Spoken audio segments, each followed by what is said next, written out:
Welcome back. We're on Chapter 9, The Dark Realms. At close view, it became clear that these dwellings were nothing more than mere hovels. They were distressing to gaze upon, but it was infinitely more distressing to contemplate that these were the fruits of men's lives upon earth. We did not enter any of the shacks. It was repulsive enough outside, and we could have served no useful purpose at present by going in. Edwin therefore gave us a few details instead.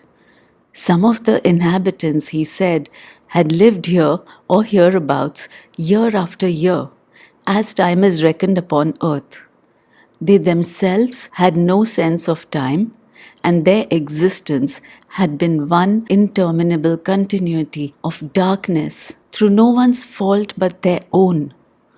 Many had been the good souls who had penetrated into these Stygian realms to try to effect a rescue out of the darkness. Some had been successful, others had not. Success depends not so much upon the rescuer as upon the rescued. If the latter shows no glimmer of light in his mind, no desire to take a step forward on the spiritual road, then nothing, literally nothing, can be done. The urge must come from within the fallen soul himself. And how low some of them had fallen!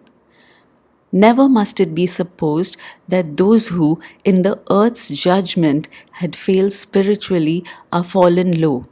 Many such have not failed at all, but are, in point of fact, worthy souls whose fine rewards await them here.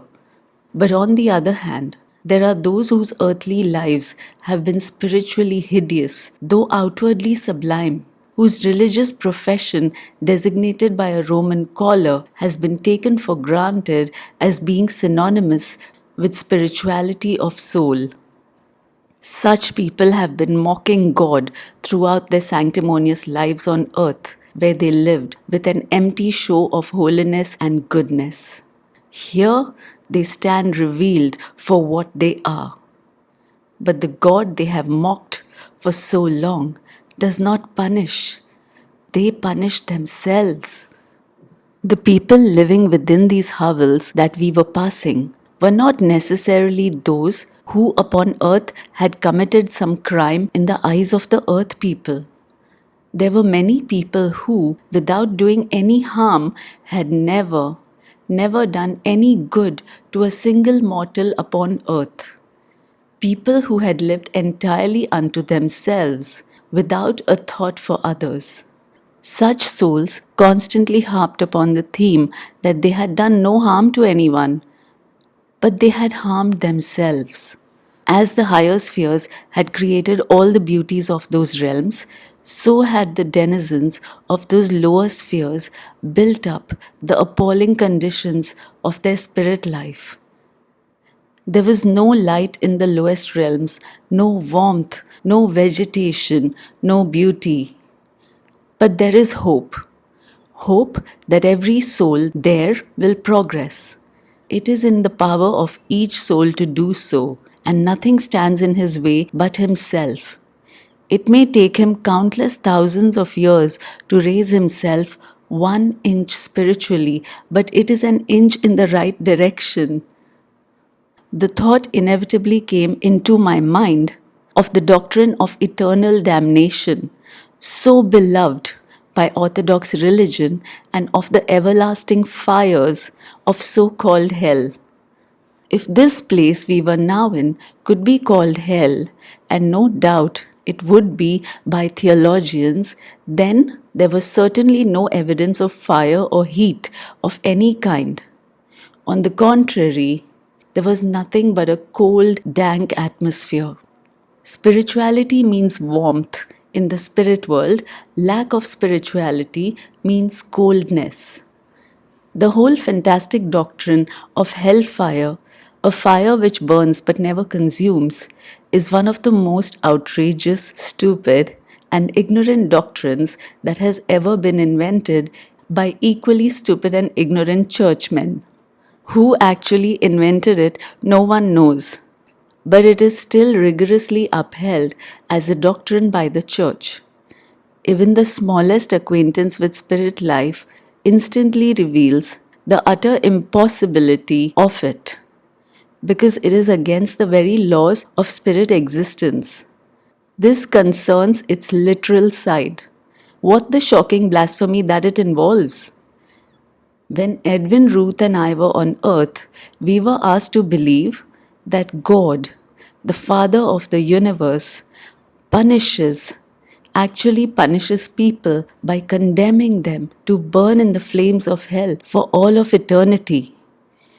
Could there ever be any grosser travesty of the God that Orthodoxy professes to worship? The churches of whatever denomination have built up a monstrous conception of the eternal Father of heaven. They have made of him, on the one hand, a mountain of corruption by shallow lip service, by spending large sums of money to erect churches and chapels to his glory, by pretending a groveling contrition for having offended him, by professing to fear him who is all love. And on the other hand, we have the picture of a God who, without the slightest compunction, casts poor human souls into an eternity of the worst of all sufferings, burning by fires that are unquenchable. We are taught glibly to beg for God's mercy. The church God is a being of extraordinary moods.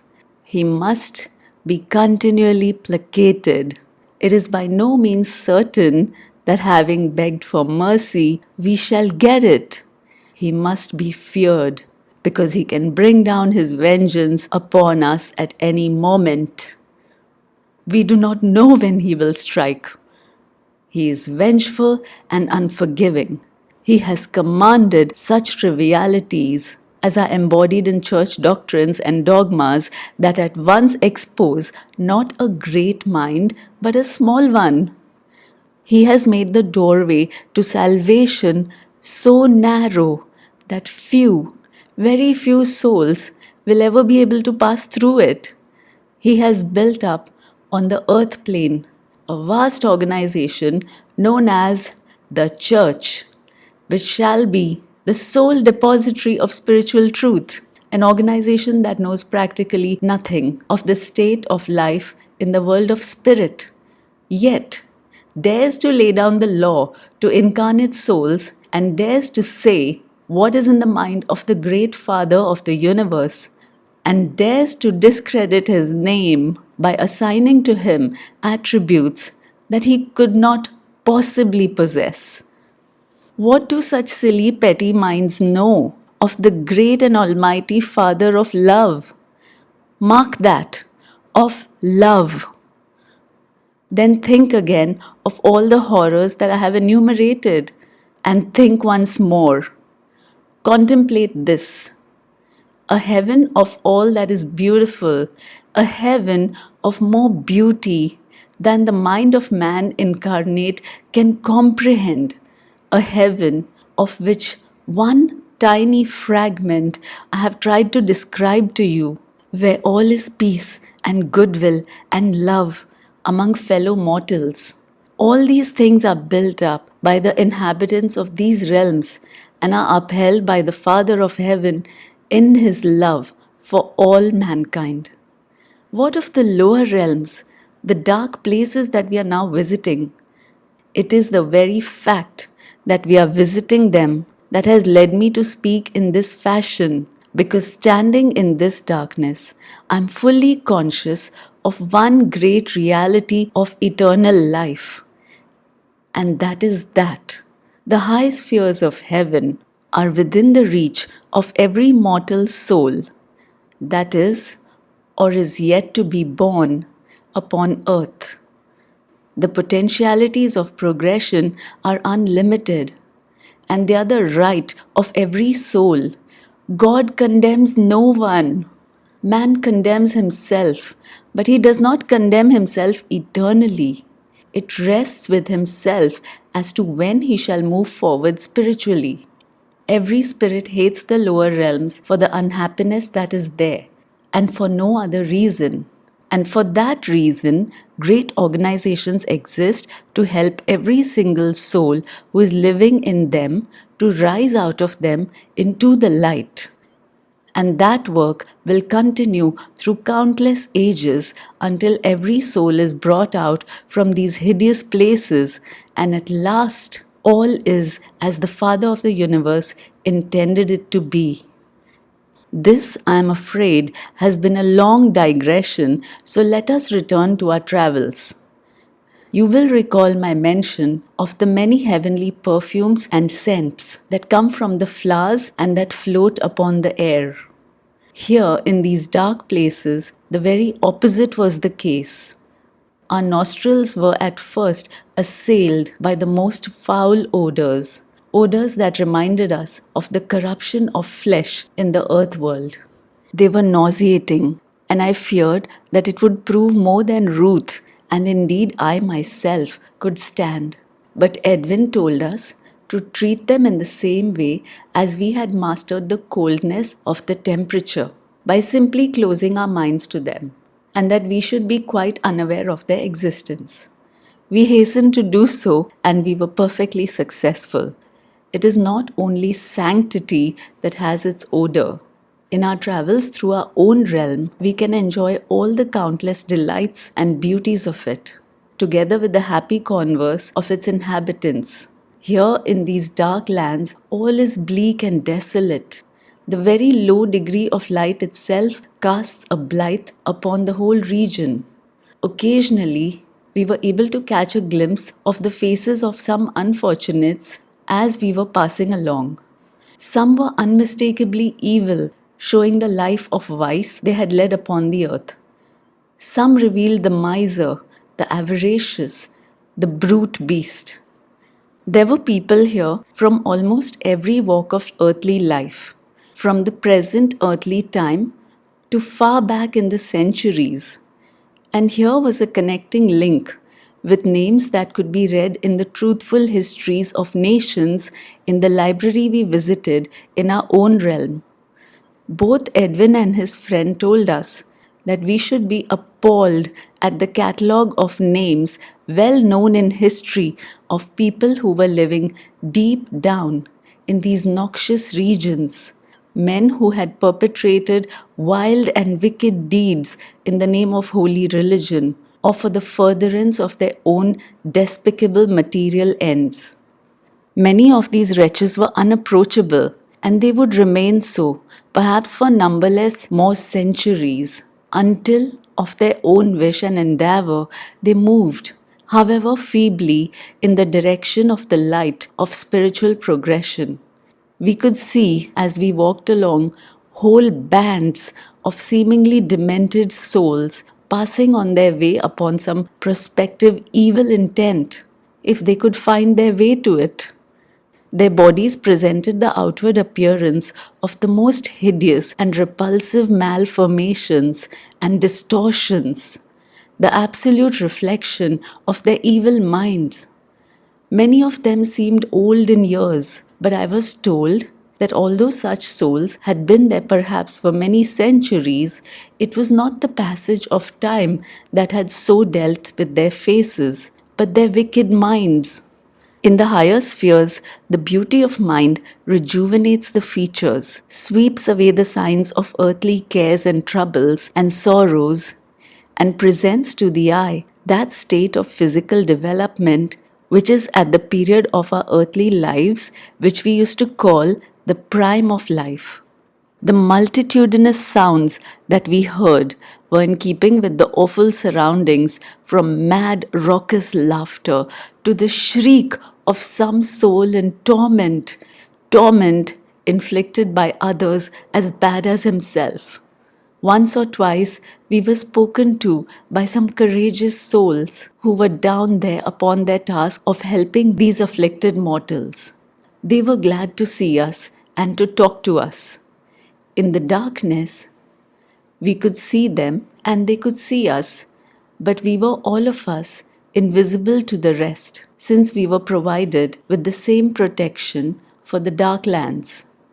In our case, Edwin was taking care of us collectively as newcomers, but those whose work lies in rescue had each his own means of protection.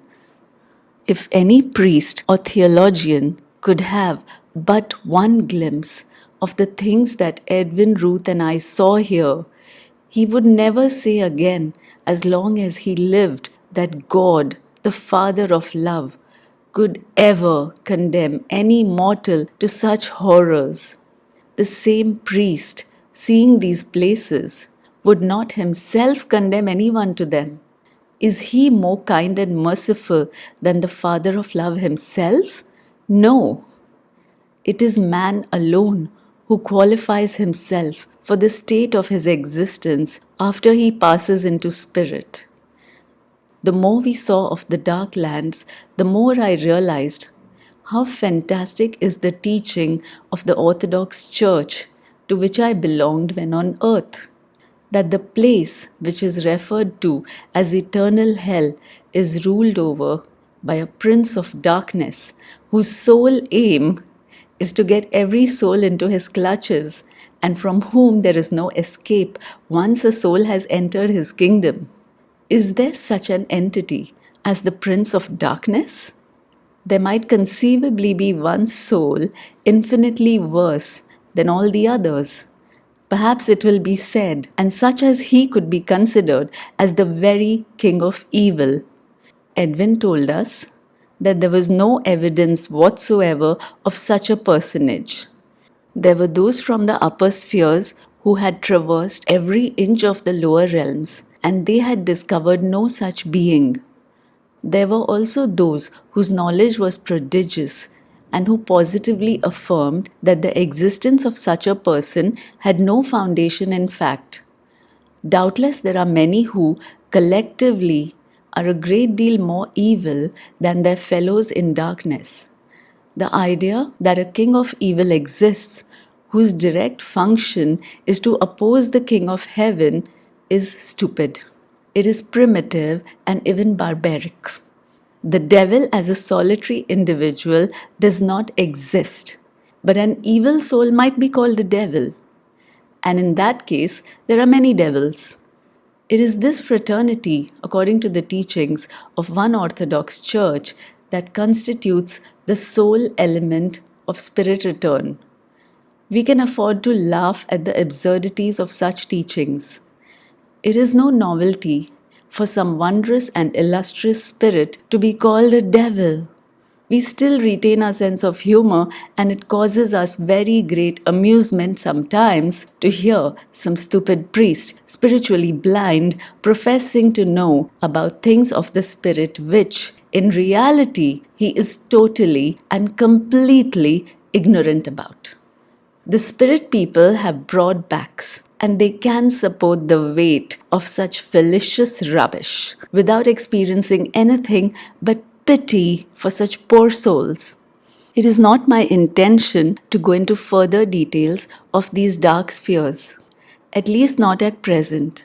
The Church's method of frightening people is not the method of the spirit world. Rather, would we dwell upon the beauties of the spirit world and try to show something of the glories that await every soul when his earthly life is ended. It remains with every single soul individually whether this beautiful land shall be his a lot sooner or whether it shall be later.